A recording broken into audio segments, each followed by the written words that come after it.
YG와 JYP의 책걸상.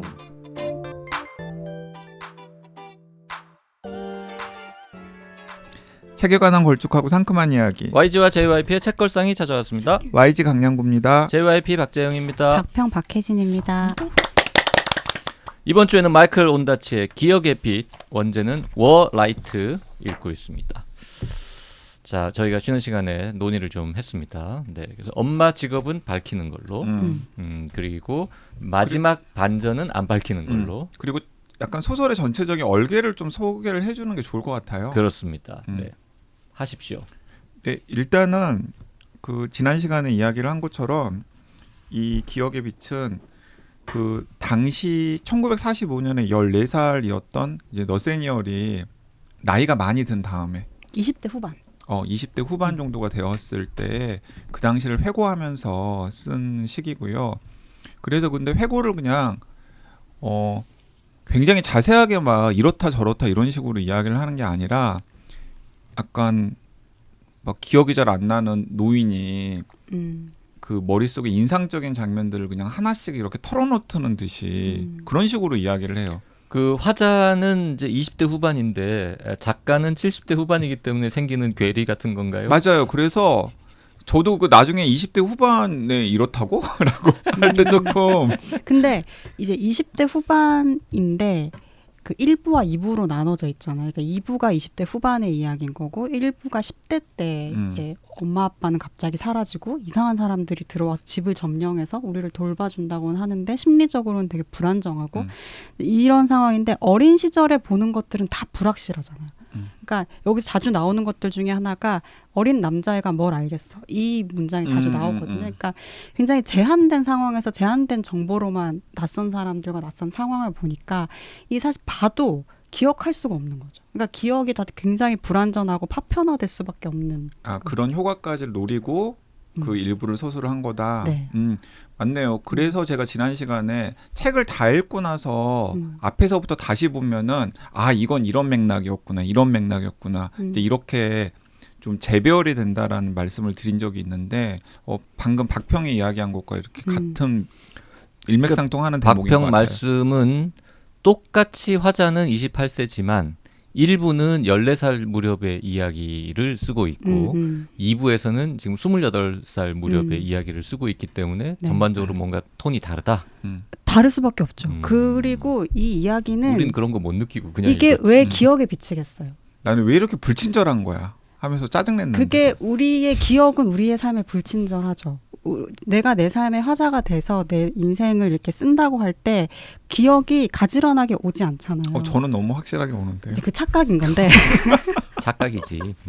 네. 근데 이제 지금 좀 전에 되게 멋진 말 했어요. 기억은 우리 삶에 불친절하잖아요. 뭐라 그랬죠? 그 불친절하고 불연속적이에요. 근데 우리는 그 자기 삶을 뭔가 연속적인 걸로 보려고 하지만 굉장히 불연속적인데 그 사이사이에 뭔가 연속적인 해석을 집어넣으려고 하지만 그게 쉽지가 않죠. 근데 그러니까 보통의 성장소설은 그걸 좀 매끄럽게 만지잖아요. 그렇죠. 그래서 아주 정돈된 서사로 독자들한테 전달을 하기 때문에 이제 그런 소설이 되게 쉽게 읽히고 또 편하고 또 대중적으로도 성공하는데 마이클 온다치가 왜 그런 걸 몰랐겠어요.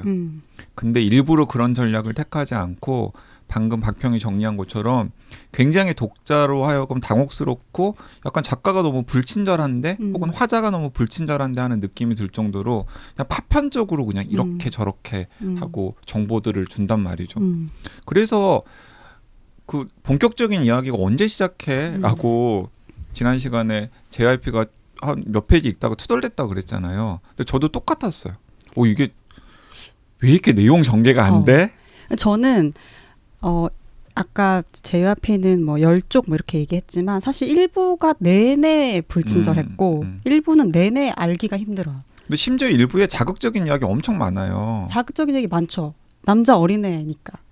이 남자 어린애가 보는 상황은 거의 다 이제 그러면 이제 여성이라는 기호가 촉발하는 성적인 것들 막 이런 게 이제 남아 있는 거고. 그러니까 그 남자 주인공이 그 런던의 밤에 그 런던의 그 뒷골목들을 누비면서 온갖 음험한 범죄 같은 데도 조금 관여를 하고 그리고 큰 연회장 아마 우리 한국으로 따지면 뷔페 식당 같은 데에서 아르바이트를 하면서 막 보고 듣고 이런 것들도 있고 그리고 10대 연애담도 나오고 심지어는 제가 좋아하는 피철철도 나오고 그래서 정말 제대로 그냥 꼬아가지고 한번 해보려고 그러면은 완전히 하드보일드하고 자극적이고 막 이렇게 맞아. 만들 수도 있는 범죄 스토리를 소설 막. 그냥 아주 담담하면서도 좀 답답하게 자꾸 답답하게 회상만 하고 앉아 있는 거죠. 그러니까 밑도 끝도 없이 계속 어떤 사람들은 나왔다 들어가고 어떤 사람들 계속 나오기는 하지만 왜 누가 나오는지 중요한 모르겠고. 인물인지도 잘 모르겠고. 그리고 그 사람들에 대한 이야기도 그냥 인상이 단편적인 거예요. 왜냐하면 아이이기 때문이죠. 어른과의 관계라는 건 그 어른의 어떤 선택에 의해서 일방적으로 맺어지는 거지 이 아이가 어른과 어떤 관계를 맺을 수 있는 게 아니다 보니까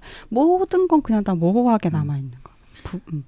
안개처럼. 그 일단은 그 2명의 이상한 남자에게 부모가 자기들을 맡겼다라고 이야기를 하는데 그 2명이 이제 메인은 나방이라는 별명으로 책에 등장하는 남자고 아이들이 그렇게 붙여준 거죠. 네. 원래 진짜 이름은 다른 이름이 있지만 월터였던가요? 네, 월터 나방이라고 하는 별명.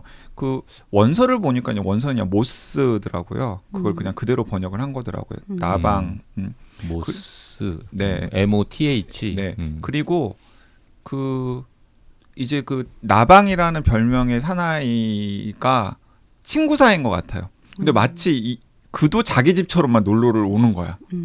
근데 그는 전직 권투 선수였대요. 그래서 여기서 아이들은 화살이라고 별명을 붙였다고. 화살은 그 원서에 뭐라고 돼 있습니까? 다터. 그래서 다터가 뭐야? DARTER. 다트에 이렇게. 원래 알아요? 그런 단어? 박평? 몰라요. 그러니까 다트에다가 ER이 붙어서 그냥 다터인 단어가 있는데. 번역 잘한 거 아니에요? 근데 저는 화살로 번역하면. 그 영어 사전을 찾아보니까 그 다터라고 하는 단어에 들어있는 뜻이 되게 날쌔게 돌진하는 사람. 그리고 무슨 새 이름? 뭐 이런 게 다터더라고요. 그래서 저는 그 뱀목 가마우지루라고 사전에 나온 가마우지라고 별명 붙여주면 이상하잖아. 뭔가 더 쏘고 막 달려들고 이런 이미지가 맞아요. 더 그래서 필요한 거. 근데 원래 직업이 전직 권투 선수였다라고 또 아이들이 알고 있으니까 그 권투 선수 이미지랑도 잘 맞잖아요.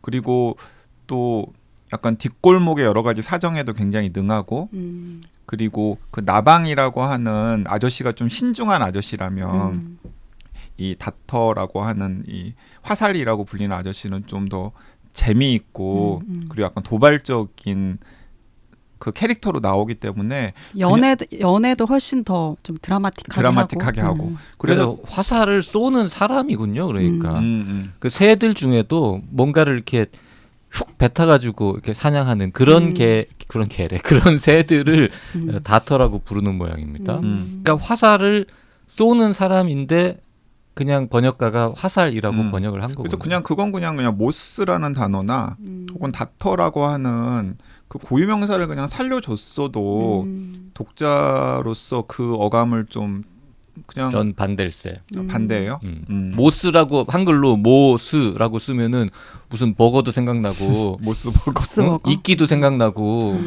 그런가? 그 나방이라는 단어 지금 나도 모스? 근데 저는 근데 나방만 해도 괜찮았는데 이거 화살은 왠지 약간 좀 잘 안 와닿는 거예요. 하지만 다터는 안 된다는 거죠.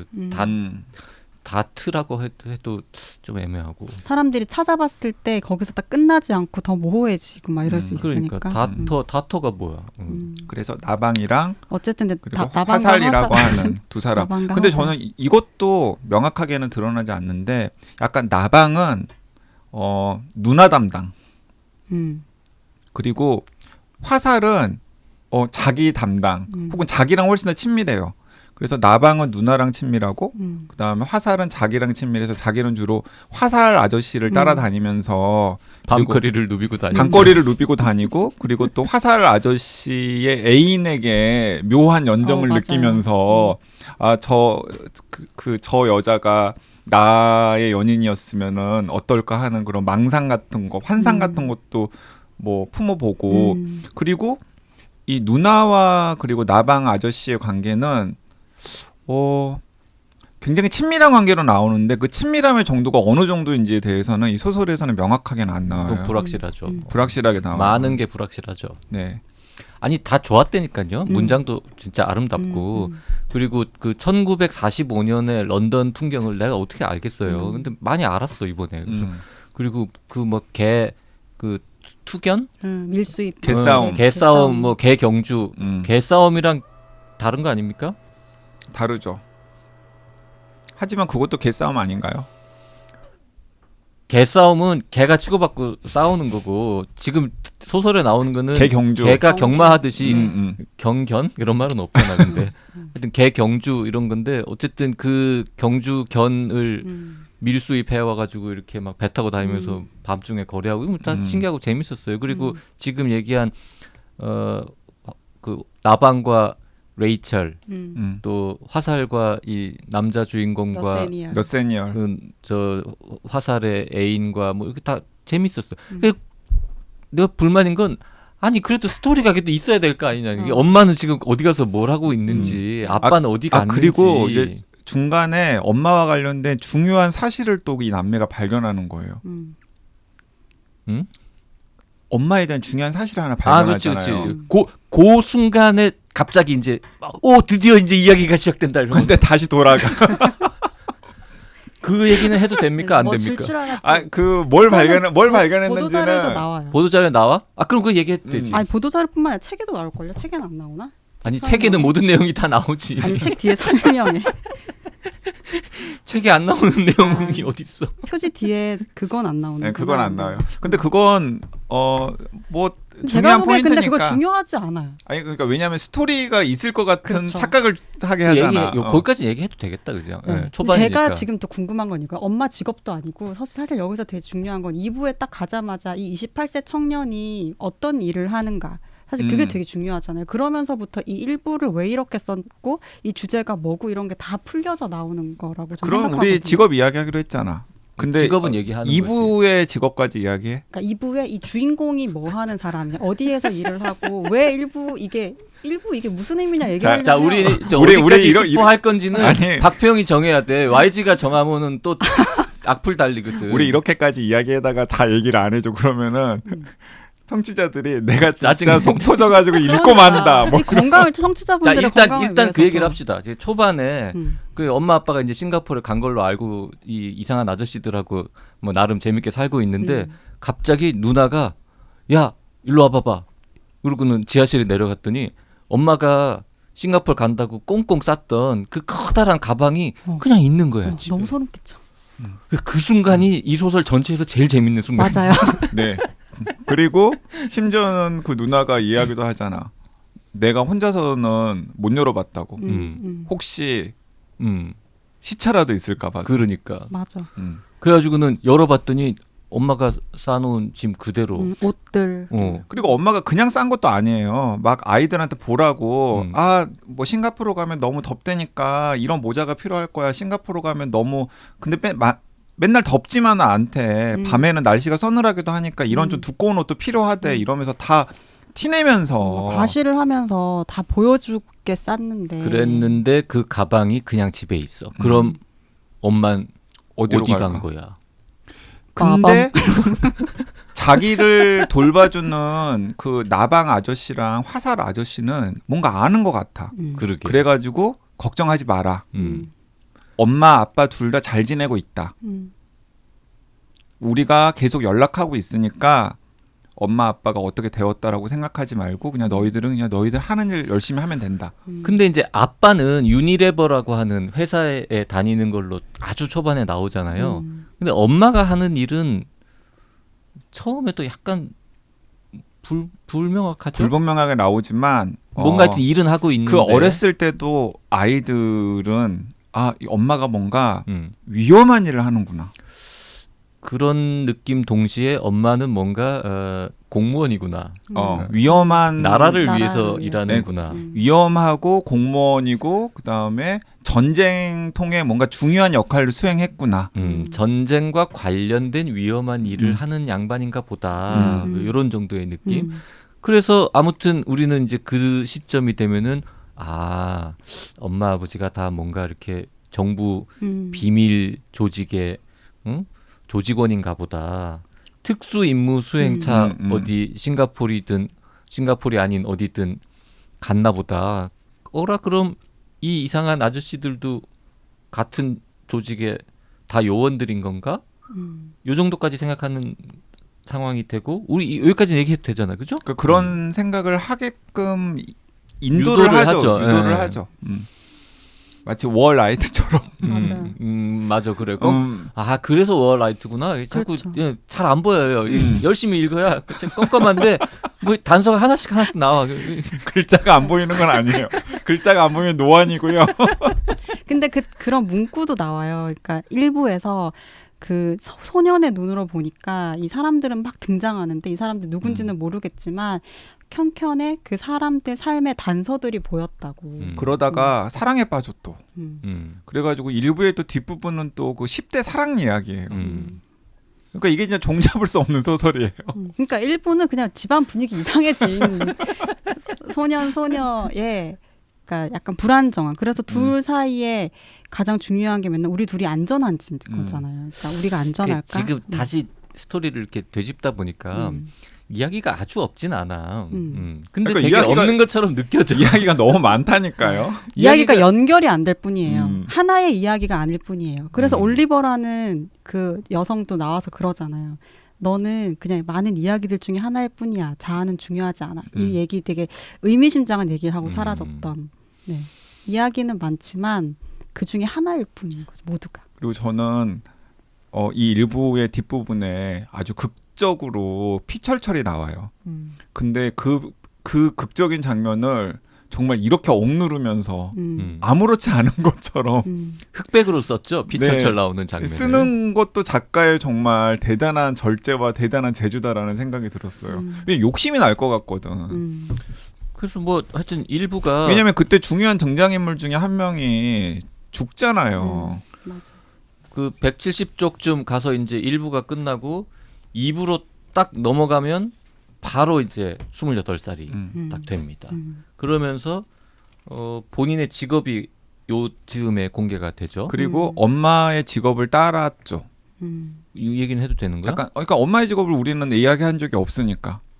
아까 명확하게- 그 정도면 얘기한 그러니까 거 아니야? 명확하게 이야기한 적은 정부에서 없으니까. 일을 하는데 위험한 일을 위험한 일을 한다. 근데 별로 위험하지는 않아요. 그냥 전쟁통이 아니기 때문에 네, 지금은. 전쟁이 끝났으니까. 그리고 그게 되게 중요한 거예요.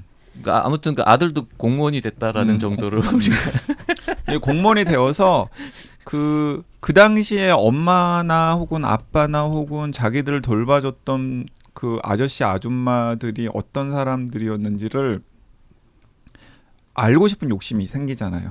그래서 그 약간 정당하게 한 40% 정도는 정당하게 한 60% 정도는 약간의 꼼수로 막 이런 옛날 자료들을 막 쑤시고 다니는 거예요.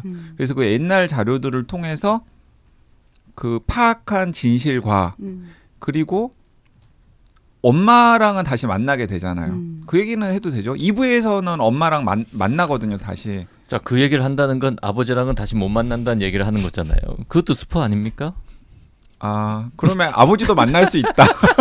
어쩌면 아버지도 어쩌면 아버지도 만날 수 만날지도 있다. 모른다. 아버지 얘기는 너무 안 나온다고 우리 아까 초반에 얘기했으니까 뭐 이게 안 되겠다. 이건 그냥 어떻게 해도 스포다 이건. 이건 스포의 의미 별로 없는 것 같아요. 스포의 의미가 없어요, 별로. 그래, 그러니까, 맨 마지막에 그 짧은 3부도 아닌 그 아주 짧은 에필로그 비슷한 그 부분에 나오는 반전만 빼고는 우리 다 얘기합시다 그냥. 그러니까 이거 저는 너무 좋은 이야기인데 왜냐하면 제가 처음에 이건 1945년 슬픈 이야기죠, 슬픈 이야기. 슬픈 이야기고 필요한 지금 왜 이렇게 제가 가끔 전쟁 얘기하면서 이거 읽자고 하면 JYP가 많이 하는 얘기 중에 이거 20년대 전쟁 얘기 지금 왜 봐야 돼? 막 이 얘기를 많이 하시거든요. 40년대. 근데 그게 되게 중요한 그거 질문이잖아요. 약간 폐화하지 못해.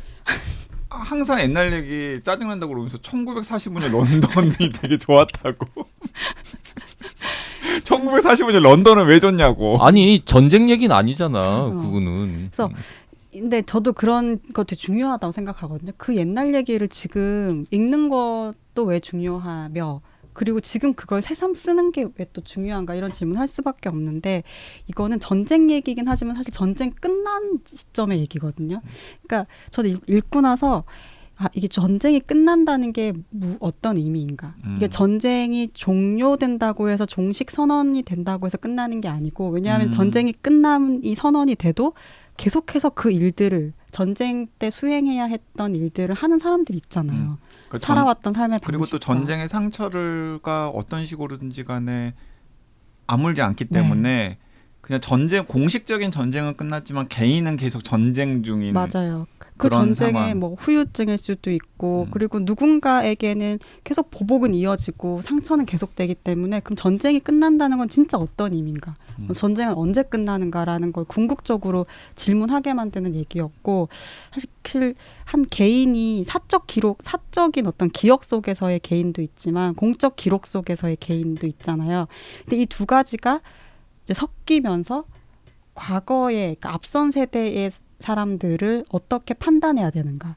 어떤 도덕적으로 혹은 뭐 다른 뭐 방식으로든 계속해서 누군가를 판단해야 되는 어떤 지점에 계속 우리 서게 되는데 이 이야기는 어쨌든 다시 대를 이어서 공무원이 된 아들이 이 부모 세대의 사람들을 어떻게 판단해야 되는지에 대해서 되게 중요한 질문을 하고 있다는 생각이 들더라고요. 그래서 그 1부에서의 그 불연속적인 기억들과 근데 그 기억들이 2부에서 계속 그 기록, YG가 얘기했던 것처럼 기록을 통해서 또 파편적으로 드러나면서 이 두 가지가 섞여질 때 진짜 연결이 안 됐던 이야기들이 만들어지는 거잖아요. 그러면서 자기가 경험하지 않았던 그 사람들의 삶을 어떻게 판단하고 그려내고 상상할 수 있을까 이런 것에 대해서도 되게 근사하게 그리고 있는 작품이다 이런 생각이 좀 들었어요.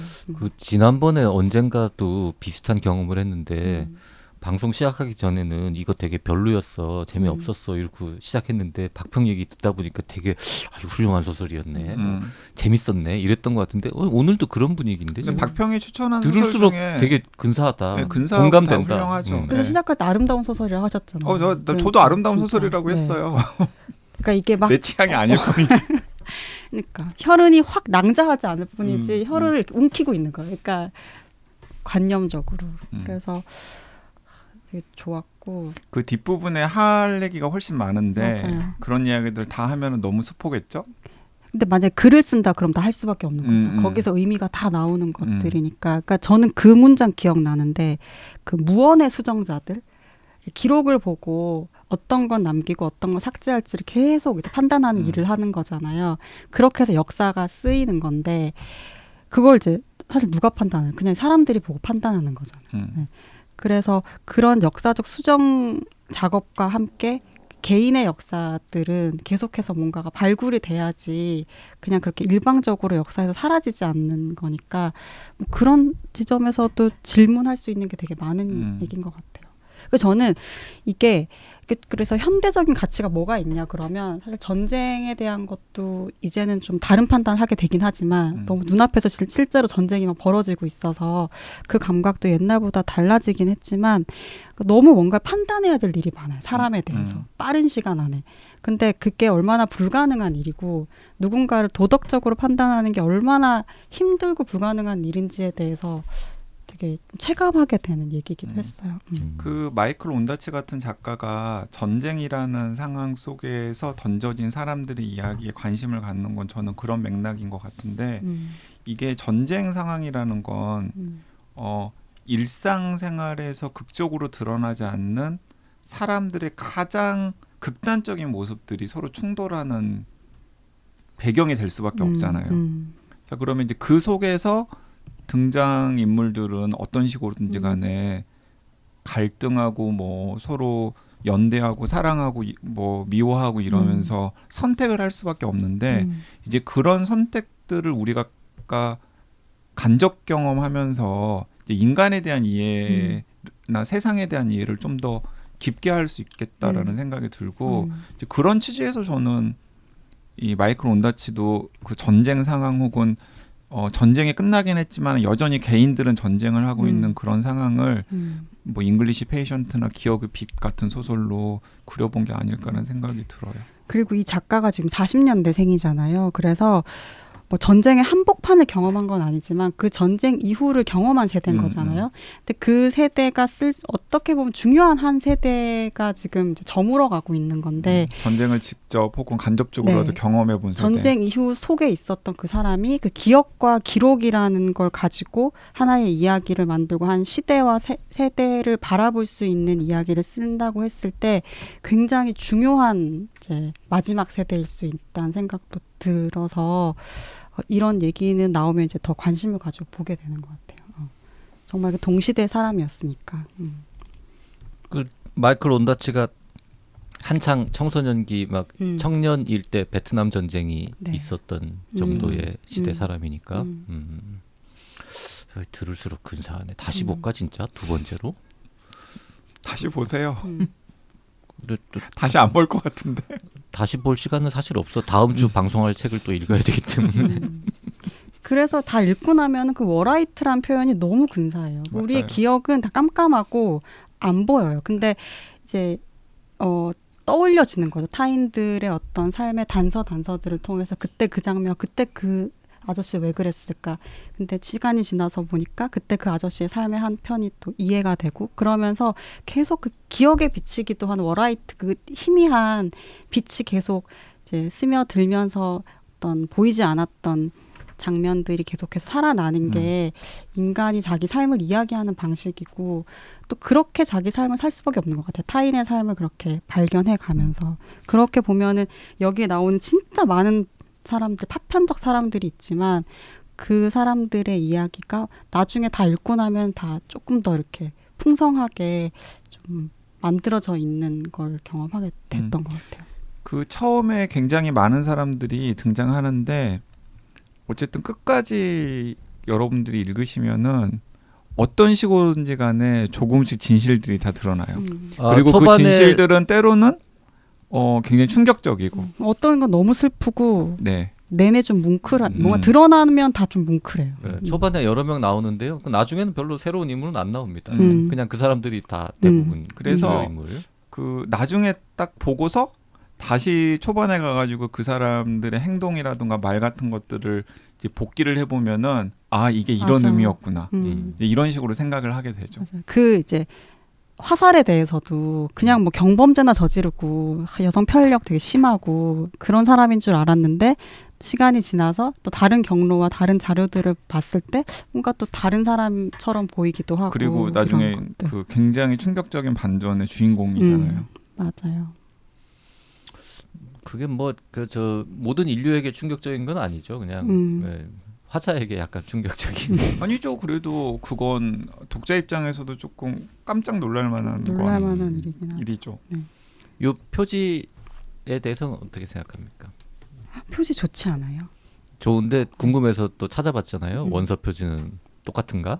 원서 표지는 완전 다르게. 아 정말요? 네.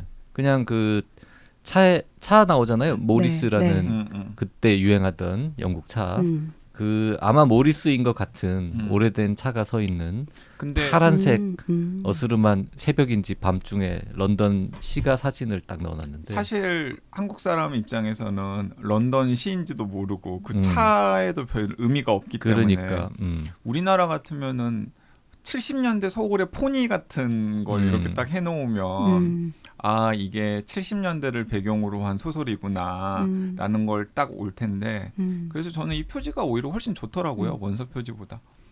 전 오히려 기억의 빛이란 제목이 사실 기억이라는 빛이라고 전 이해하고 있거든요. 기억의 빛일 수도 있긴 하지만 기억이 빛인 건데 어떻게 보면 기록은 어둠일 수도 있는 거고 거기서는 이미 많은 것들이 다 가려지고 선택된 거니까. 근데 거기에 기억이 들어가서 빛을 쏘고 그러면 이제 한쪽으로만 해석됐었던 기록이라는 게 또 다른 의미가로 이제 생기는 방식의 변화가 일어나지도 않을까라는 생각이 드는데 기억의 빛이 오히려 약간 평범한 너무 평범한 밋밋한 인상적이지 않은 제목일 수 있겠다는 생각이 들었어요. 조금 더 뭔가 이렇게 저 요즘 유행하듯이 좀 풀어서 뭘 좀 문장을 만든다거나 그랬으면 조금 더 팔릴 수도 있지 않을까. 한 20부? 아, 망했어요? 아니. 20부라니. 하루에 20부씩 네, 팔리고. 그러니까 하루에 그런 거. 20부씩. 네. 기억의 빛은 모르겠어요. 좀 참고 읽어보시라고 권해드리고 싶어요. 근데 이제 초반에 너무 불친절한 부분들 때문에 어렵지 않은데 그냥 어렵게 느껴져요. 어렵지 않은데 재미가 없죠. 네, 맞아. 그래서 진입장벽이 좀 있습니다.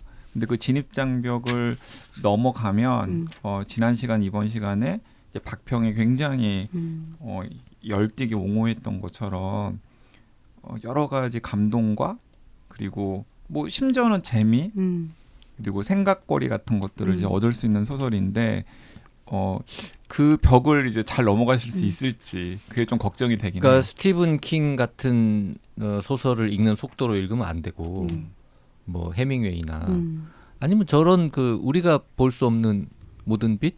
아 그건 엄청 스토리 센 소설이죠. 아니 그것도 솔직히 읽는 속도로 따지면은 그렇게 빨리빨리 읽으면은 안 되는 작품이었잖아요. 왠지 또 약간 그 시대 배경 비슷하고 네. 그래서 네. 연상이 되는데 하여튼 조금 천천히 읽어야 하는 작품으로. 그래도 약간 저도 일부 읽는 게 쉽진 않았는데 그래도 이게 포기하지 않고 계속 읽었던 거는 중간중간 나오는 그러니까 10대지만 10대의 문체로 쓴 게 아니에요. 그 10대를 회고하는 거기 때문에 그래서 이 사람 이 화자의 회고에는 엄청난 힘이 있어요. 그러니까 그 시절을 바라보고 설명하는 힘이 70대, 80대인 거예요. 그 시대를 다 살아낸. 그 말은 뭐냐면 중간중간에 나오는 인생과 삶에 대한 통찰적 표현들이 되게 뛰어나요. 그러니까 이거는 이렇게 흩날리는 어떤 꽃잎 같은 통찰이 아니라 정말 이렇게 뭉근하게 누르는 큰 바위 같은 그런 이제 좋은 문장들이 있기 때문에 저는 그런 거 그걸 믿고 준비해 가는 오는 거. 겁니까? 아니요, 지금 흩날리는 꽃잎 같은 가벼운 진짜 통찰이 아니라 큰 바위가 뭉근하게 누르는 것 같은 야, 네, 그래서 평론가는 아무나 하는 게 아니구나 진짜. 그런 거 나올 때 믿고 이제 더 가셔도 돼요. 네. 그러니까 우와 재밌어지려나 보다 하다가 역시 재미가 재밌어지지 않고 조금 가다가 이제 재밌어지는 거야? 했는데 역시 재밌어지지 않아요. 그게 인생이에요. 재밌어질까 했는데 안 재밌어져. 이건가? 아니에요. 그러니까. 근데 계속 꾸역꾸역 그걸 경험하면서 계속 가다 보면 가다 보면 다 그거였어. 재밌어지고 네, 전부 다 그런 좋은 거였어. 다 의미 있는 거였어요. 네. 오 이런 거였어. 이렇게 이제 맞아요. 흘러가는. 사실 그런 게 뭐 또 인생이기도 하죠. 맞아요. 인생 한 권을 다시 살 수 있는 그런 책입니다. 기억의 빛. 왠지 그 말이 생각나네요. 그 신구 선생님이 옛날에 하셨던 니들이 개맛을 알아? 댓글 좀 읽고 마무리할까요? 네. 귀연 사슴님 취미는 사생활 편 때문에 금음에서 난리 났다고 하시면서 자꾸 반전이 있다고 하셔서 반전이 뭘까 추리하면서 읽게 됩니다. 이제 5분의 1 정도 남겨두고 있는데요. 페이지가 정말 빠르게 넘어갑니다. 더 이상의 스포 없이 수요일 방송은 어떻게 하실지 궁금합니다. 그 금음에서 날리는 기원 사슴님께서 하신 게 아니고 그 취미는 사생활 그 누구랑 이야기를 하고 싶은데 이제 스포를 못 하니까 막 답답하신 분들이 그 금음에는 이제 스포 방지로 하면 스포 방지로 흐릿하게 내용을 흐릿하게 하면서 클릭한 사람들만 서로 공유할 수 있는 기능이 있거든요. 그래서 거기서 이제 굉장히 많은 이야기를 서로 공유하고 계시는데 요 방송 나갈 때는 그 방 닫혔을 때니까. 아니죠. 아직까지는 열어 아직 있죠. 열려 있을까? 네네네. 항상 좋은님께서도 믿기지 않으시겠지만 저는 5 아들의 엄마입니다. 은엽의 사남매 육아하는 이야기가 궁금해서 바로 밀리의 서재에서 읽기 시작했어요. 너무 재미있어서 해녀가 아닌데도 단숨에 읽었습니다. 책이 짧기도 했고요. 이제 제 아이들은 모두 20대이지만 예전 제 모습을 보는 것 같아 가슴 답답하고 그 언니에게 의지할 수밖에 없는 은엽이 이해가 됐습니다. 얼마나 고마웠겠어요. 그러나 슬프다.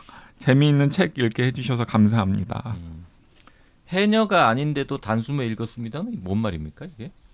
그게 아마 그 방송에서 JYP가 내가 해녀냐? 뭐 이러면서 약간 드립을 한번 친 적이 있어요. 그걸 염두에 두시고 내가 쓰신 것 같아요. 해녀야라는 말을 했던 것 같긴 한데 왜 했는지는 또 네. 까먹었네요. 은로님 몇 년 사이에 한국 현실을 너무 잘 그려내서 씁쓸했던 책입니다.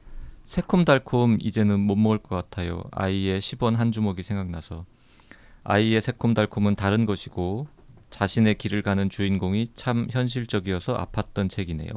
아무것도 모르고 바닥으로 떨어진 그 아이의 삶은 누가 책임져 줄까요? 어디서 무엇부터 풀어야 이 현실을 풀어낼 수 있을런지, 풀리긴 풀리는 건지. 외국에 이 소설이 번역된다면 설명이 엄청나게 달려야 할 것 같습니다. 네, 이번 주에는 마이클 온다치의 기억의 빛. 방송 시작할 때만 해도 재미없다고 생각했었는데 박평의 얘기를 들으면 들을수록 내가 잘못 읽은 거였구나. 되게 은근히 재밌었네 라는 생각을 하게 된 책이었습니다. 네, 아니요, 재미는 없습니다. 재미는 없는데 한 번 읽고 나서 두 번 읽어볼 생각이 들 수도 있는 이제 그런 작품, 혹은 박평이 이야기했던 것처럼 계속 꽂아두고 생각나는 그런 작품이 될 수도 있겠다라는 생각도 듭니다. 그게 재미입니다, 여러분. 이게 진짜 딱 한마디만 더 하면 왜 재미없다고 느꼈는지 지금 알겠는데요. 초반에 되게 뭔가 흥미진진한 일이 벌어질 것만 같은 분위기였는데 상대적으로 밋밋해서 처음부터 근데 밋밋해야지. 실제로 흥미진진한 일들이 계속 벌어져요. 근데 그 벌어지는데 그 흥미진진한 일들을 굉장히 지루하고 흥미진진하지 않게 묘사를 하기 때문에 그런 거죠. 매우 흥미진진한 스토리를 굉장히 밋밋하게 쓰는 작가다 이렇게 지금 결론 근데 나는. 상상해보면 일부러. 엄청나게 흥미로운 일들인데 그 흥미를 모르고 넘어가야 되는 그 시절이었던 거죠. 그거 알았어요. 상상하면 예. 얼마나 흥미로워요. 그러니까 월라이트처럼 뭔가 하여튼 잘 안 보이고 희미하게 슬쩍슬쩍 보여주는 작품이다. 그 작가의 의도다. 그렇죠. 딴 작품은 훨씬 재밌게 썼을까요? 이 양반 글을 처음 봤어요. 아니, 잉글리시 페이션트는 완전히 다른 작품이라니까요. 그 훨씬 막 다이내믹합니까? 스펙터클하고 이거 오죽하면은 그걸 영화로만 만들어가지고 무슨 160분짜리 영화로 만들 생각을 했겠어요. 10대 때 이런 기억 이렇게 안 나는 거 이거 리얼리티예요. 이것에 재미없으면 그냥 리얼리티.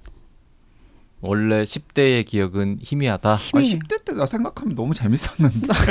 알았어. 방송 끊고 싸우는 걸로 합시다. 10대의 기억은 희미한 것인가 뚜렷한 것인가. 네. 오늘 여기까지 하겠습니다. 감사합니다. 고맙습니다. 네, 감사합니다.